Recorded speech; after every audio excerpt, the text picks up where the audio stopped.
गहरे सरसब्ज जंगल के बीच एक नन्हा बंदर मैको रहता था। एक रात जंगल में एक अजीब सी रोशनी फूटी। मैको ने देखा कि दरख्तों के नीचे एक पुराना जादुई चिराग रखा हुआ है।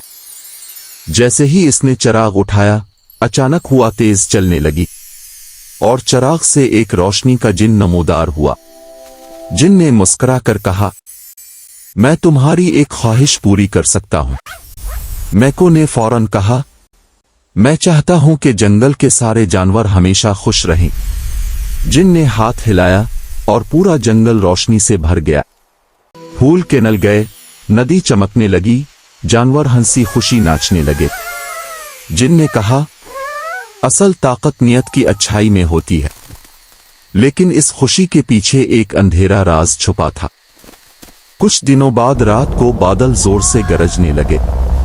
नदी का पानी सियाह पड़ गया। डरे हुए जानवर भागते हुए मैको के पास आए। बूढ़ा हिरन कांपते हुए बोला, वो साया दोबारा लूट आया है। मैको ने जिनको बुलाया, मगर चिराग इस बार बेजान था। इसकी रोशनी खत्म हो चुकी थी।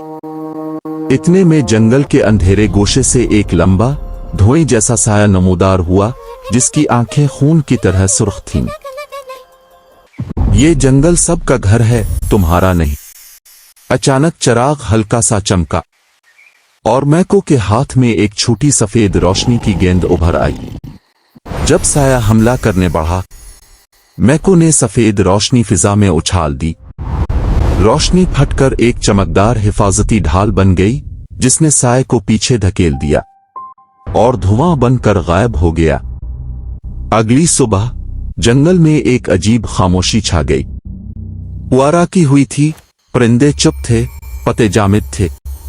मैको समझ गया, साया वापस आ रहा है। मैको ने चिराग उठाया तो चिराग दोबारा हल्की चमक के साथ रोशन होने लगा। जिनकी आवाज हुआ में गूंजी, रोशनी का असल इम्तिहान अब शुरू होता है। ताकत तुम्हारे अंदर है मैको। जमीन लरजने लगी और दरख्तों के दरमियान से एक बेऔकामत सायाती बिला नमूदार हुई। साए की पूरी ताकत से बनी हुई मखलूक, सुर्ख आंखें, धुएं का जिस्म और गरजदार आवाज। अब ये जंगल मेरा है। मैको कांप गया मगर पीछे ना हटा। उसने